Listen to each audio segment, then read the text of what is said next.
Hey, it's Adrian Durand. It's recently occurred to me that we hardly ever think about the resolution of our time perception. There are times that it'll feel different, like how it seems to crawl when you're bored or fly by when you're having fun, but those are really just feelings based on how much of your attention is focused on time passing. And in reality, outside of some Einstein black hole shenanigans, humans experience time at a constant rate. We've even developed insane ways of measuring it super accurately, like down to how many trillions of times per second an atom vibrates. Can you imagine being able to tell the difference between a millionth of a second and a trillionth of a second? The first one is literally a million times slower, but our brains have nowhere near the resolution to be able to tell the difference. But we do know that different species experience time differently. For example, it's one of the reasons why flies can so easily dodge us swatting at them, because compared to us, they're living in like a Matrix bullet time world.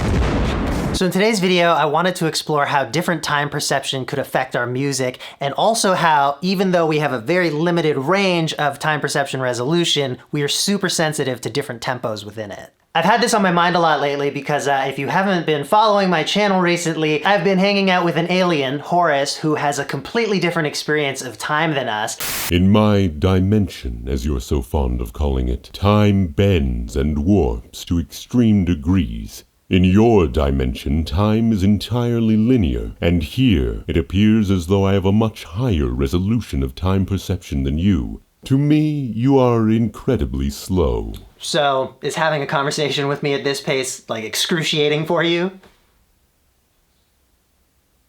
Yes. The range of tempos we can perceive is tiny, considering the fact that the possibilities are as infinite as how many numbers exist. The vast majority of music falls between about 60 and 180 beats per minute, and even if we expand that to include extreme and experimental genres, the range might be 30 to 300. Anything above or below that, and humans have a really hard time counting along. If it's too fast, it just becomes a flurry of sound that we can't decipher, and if it's too slow, we aren't able to accurately keep track of when the next beat should land, so it's impossible to follow along with, let alone play. Let's do a little test. I'll play a 4-beat count in at 20 BPM and see if you can clap right on the 5th beat. I'll try it with you.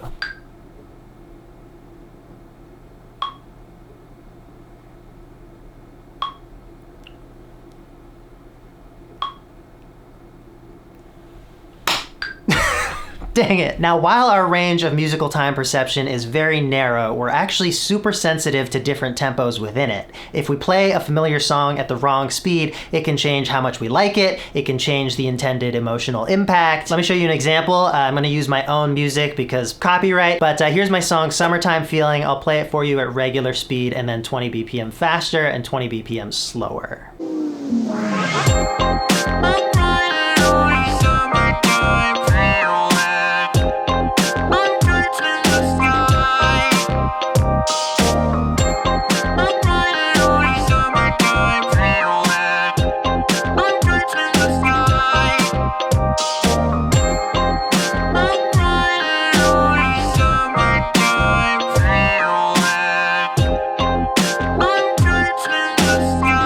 So if we go much further than that, the music quickly becomes unlistenable.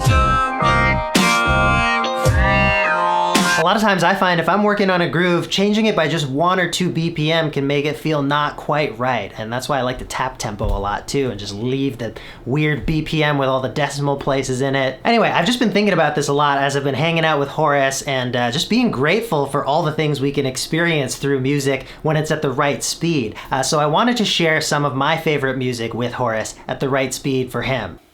Here we go. That was beautiful. It is the best song of all time. You want to really trip out about time perception though? What if I take this sped up song and copy and paste it a bunch of times in a row? If the copies are evenly spaced, then at a close enough spacing, we'll perceive them as a pitch. Now, if we consolidate that and retime it to create different regions of different spacings, we'll create different notes.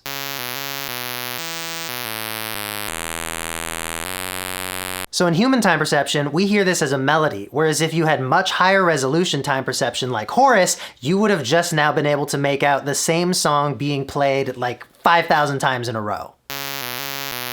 I don't think Horace experiences boredom though. This thought experiment has just kind of crumbled a lot of notions I had about music because, it's been called a universal language, but how many fine details are we just not attuned to? And how many larger structural things could there be that we just don't have the capacity to take in? Music and time are not fixed, unwavering experiences. They're completely dependent on what consciousness is experiencing them. And I wonder if there could even be little variances between how different people experience time that would predispose them to like or dislike certain kinds of music. We may never know.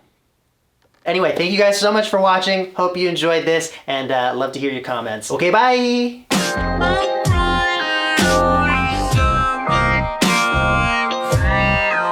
Hey, it's Andrew Huang, and in today's video, I wanted to talk about... What is that gesture? It's just like a high five, and I do it with my audience. Yeah, it's pretty fun. Hey, it's Andrew Huang. And what is a high five?